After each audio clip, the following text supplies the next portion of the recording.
Mari lanjut nih. Pada hari terakhir, kata Yesus, banyak orang akan berseru kepadaku, Tuhan, Tuhan. Ini Kristen dan Katolik nih, yang manggil Yesus Tuhan. Bukankah kami bernubuat demi namamu dan mengusir setan demi namamu, kata orang Kristen dan Katolik, dan mengadakan banyak mukjizat demi namamu juga. Lalu apa jawaban Yesus? Nih, jawaban Yesus.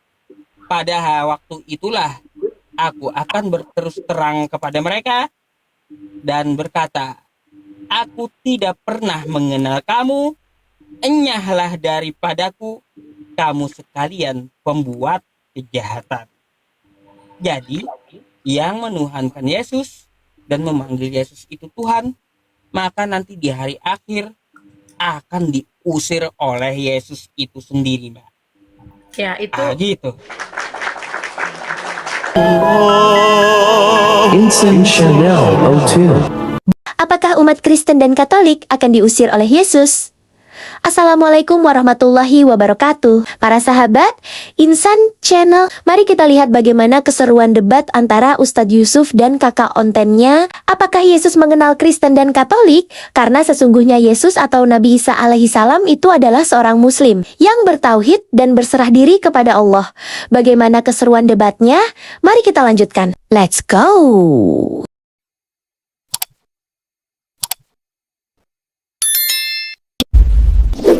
Nama Yesus itu akan diusir oleh Yesus. Kalau Anda mau buka buka Matius nih coba saya bacakan buat Anda nih. Karena jauh ke ajaran Katolik dengan ajaran Yesus. Nih. Mari kita baca ya, Mbak ya. Matius 7 nomor 21. Bukan setiap orang, ya, ini setiap orang yang berseru kepadaku, kata Yesus, Tuhan, Tuhan. Di sini siapa yang menyebut Yesus Tuhan? Agamanya apa? Pasti Kristen dan Katolik, nggak mungkin Islam, gitu.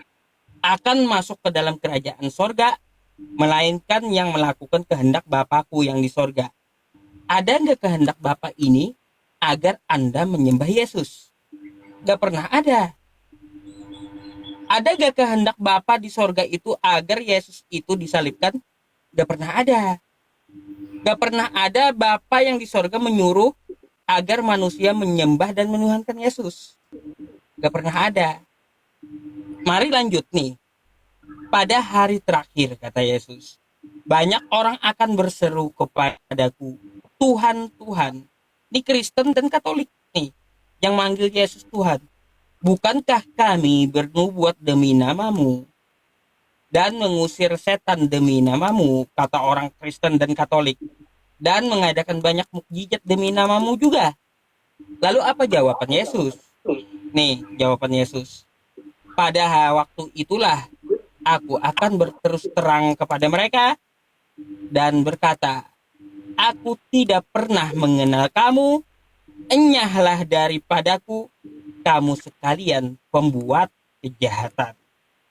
Jadi, yang menuhankan Yesus dan memanggil Yesus itu Tuhan, maka nanti di hari akhir akan diusir oleh Yesus itu sendiri, Mbak. ya itu Gitu.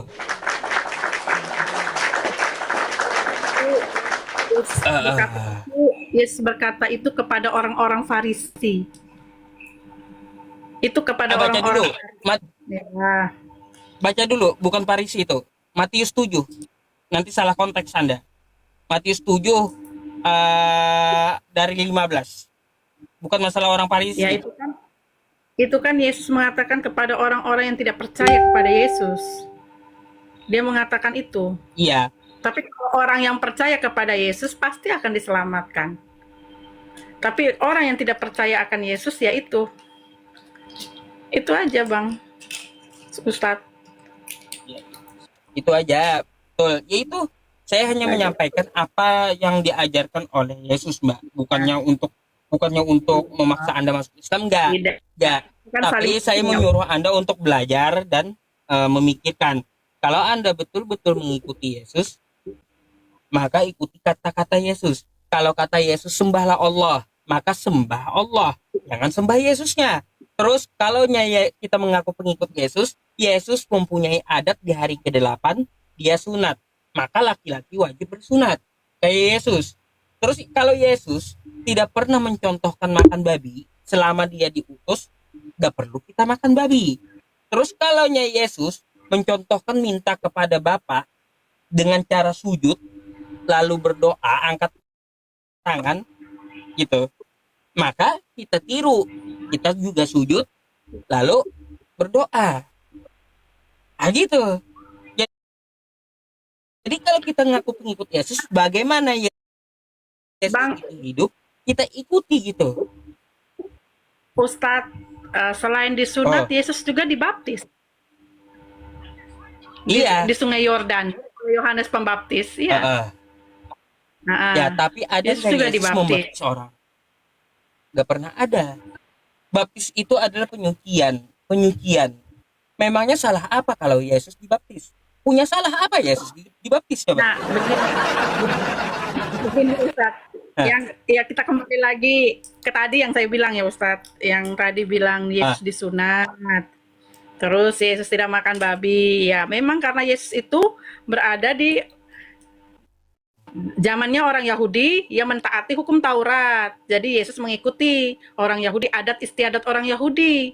Waktu itu kan nggak waktu itu ya tidak ada agamanya belum ada itu, masih hukum Taurat. ada. Ada agama yang diajarkan oleh Ya Yesus. maksudnya kan belum Coba Anda ada kita Katolik, coba Kristen, belum ada coba Anda itu. buka buka Matius 5 Matius 5 nomor 20.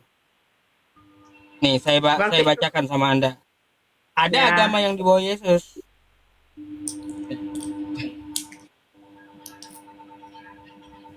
Nih, kata Yesus, "Maka aku berkata kepadamu, jika hidup keagamaanmu tidak lebih benar daripada hidup keagamaan ahli-ahli Taurat dan orang-orang Farisi, sesungguhnya kamu tidak akan masuk dalam kerajaan sorga."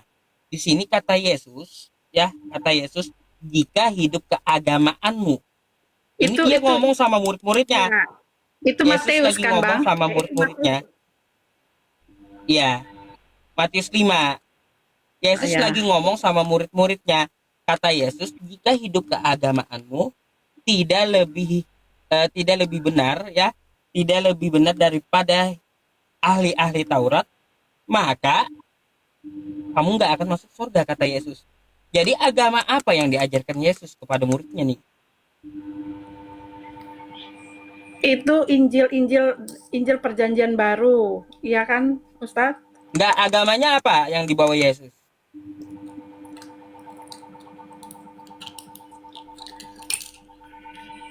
Kalau Yesus sih dulu ikut ikut ikut ini hukum Taurat.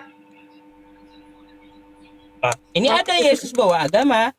Dia ngomong ya, sama muridnya, itu jika kan hidup keagamaanmu. sesudah Yesus mati kan, Injil Matius itu Enggak, kitab enggak, suci masih Perjanjian ada Baru. Yesus. Waktu Yesus ada diutus di Nazaret, apa ya agama yang dibawa Yesus?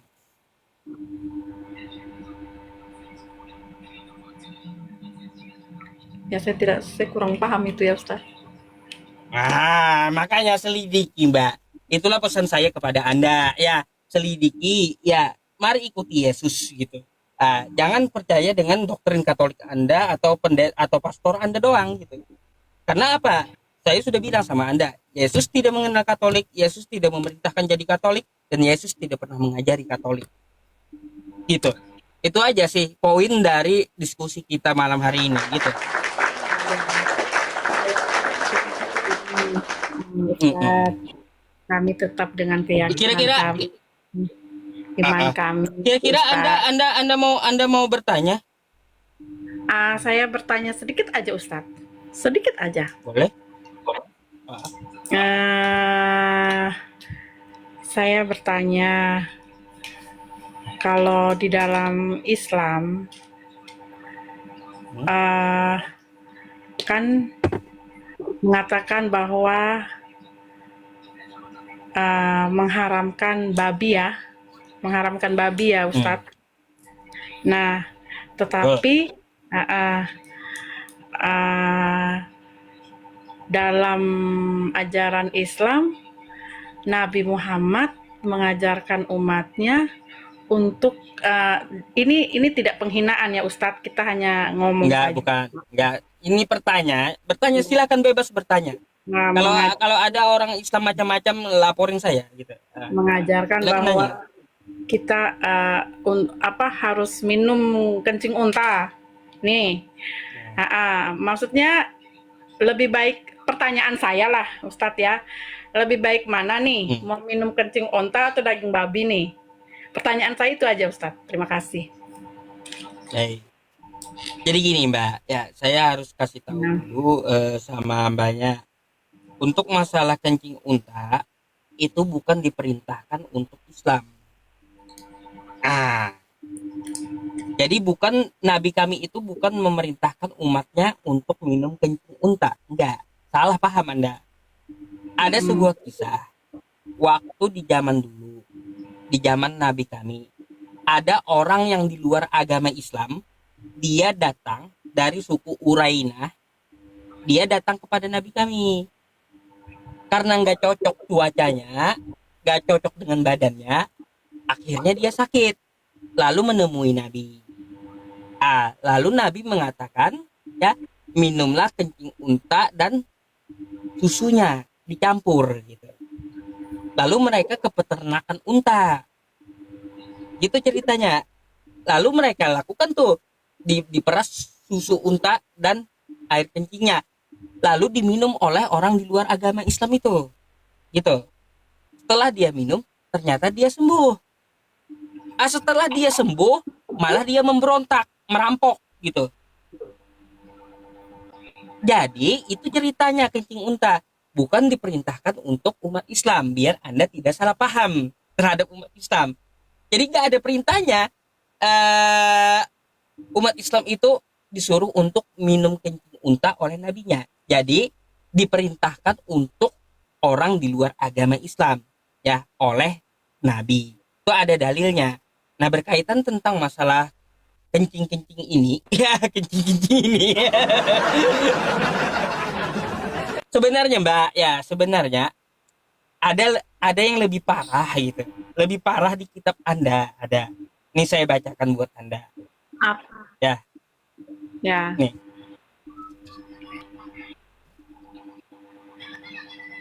Ini nanti Anda buka ya. 2 Raja-Raja. Oke? Ya. 2 Raja-Raja Oke. nomor 18, nomor 27. Nih mari kita baca. Pelan-pelan ya. Tetapi juru minuman agung berkata kepada mereka, "Adakah tuanku mengutus aku untuk mengucapkan perkataan-perkataan ini hanya kepada tuanmu dan kepadamu saja?" Nih, lanjut. "Bukankah juga kepada orang-orang yang duduk di atas tembok, yang makan ee-nya, tuh, dan meminum air kencingnya bersama-sama dengan kamu?" Ini di kitab Kristen. Sekarang saya mau balik tanya gitu sama Mbaknya. Kalau di kitab Anda ada contoh kayak gini ceritanya, anggaplah saya nyebutnya jus gitu ya. Kira-kira kalaunya kita disuguhkan, nih saya tanya sama Anda, serius. Kita disuguhkan 2 benda ya, kencing unta campur susu dengan jus sendiri, kira-kira pilih yang mana? Ayo. Tadi yang Ustadz bacakan itu bukan itu hanya perumpamaan Ustadz. Perumpamaan. Itu bukan perumpamaan, itu sejarah. Enggak Ustadz. Sejarah. Itu semua kitab itu hanya berisi perumpamaan. tidak semua itu faktanya, itu perumpamaan Ustadz. Bukan, Anda nanti baca. Nih, Yerusalem dikepung oleh Sanherib. Ini sejarah, bukan perumpamaan. Ada sejarahnya, orang di dalam kitab Kristen, ada orang di dalam sejarahnya di Yerusalem makan kotoran sendiri dan kencingnya sendiri gitu. Nah, saya tidak mempermasalahkan ceritanya. Terserah Anda mau perumpamaan ataupun apapun, nggak usah kita bahas mau perumpamaan atau apa saja gitu, terserah di kitab Anda, kan tertera. Cuma yang saya tanyakan, jika di kitab Anda ada contohnya ya dengan air kencing, itu kotoran dengan air kencing dicampur, lalu Anda disuguhkan pula dengan kencing unta dicampur susu, Anda pilih mana? Lebih pilih kencing unta atau pilih tai campur air kencing? Ya saya tidak pilih kedua-duanya Ustadz. Iya pasti. Tapi kalau kaunya mau memilih pilih yang mana kira-kira? Ayo. Saya tahu Anda nggak akan memilih kedua-duanya. Pasti. Tapi kalaunya yang lebih mending mana? Lebih mending Kalau kah? Atau lebih mending kotoran kah? kayaknya dua-duanya sama aja Ustadz, saya nggak pilih dua-duanya. Puasa Ustadz, saya tahu gitu. Kalau disuruh saya makan Gini. atau memilih dua-duanya, mendingan saya puasa Ustadz. Puasa saya.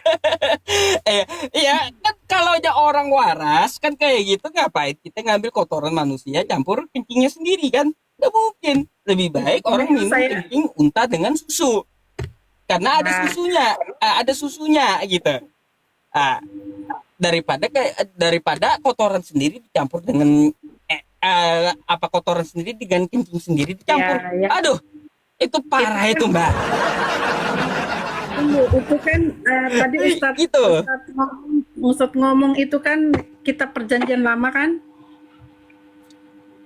Ya, sejarah perjanjian lama. Kita Anda. Ya.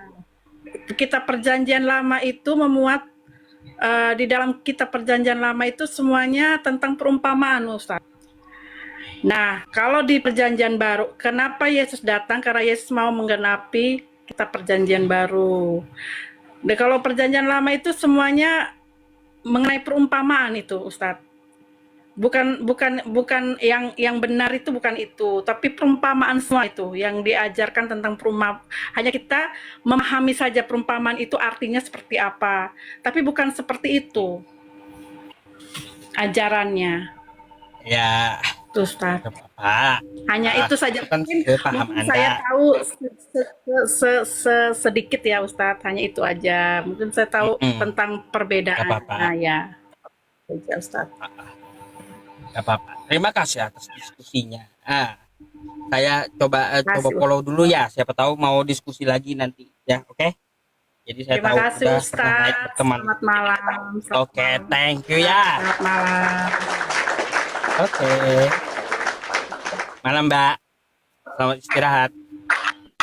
Malam Mbak. Selamat istirahat.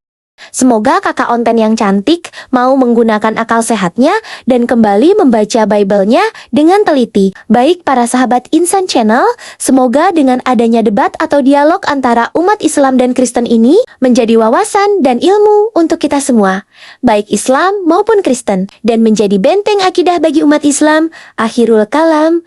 Assalamualaikum warahmatullahi wabarakatuh.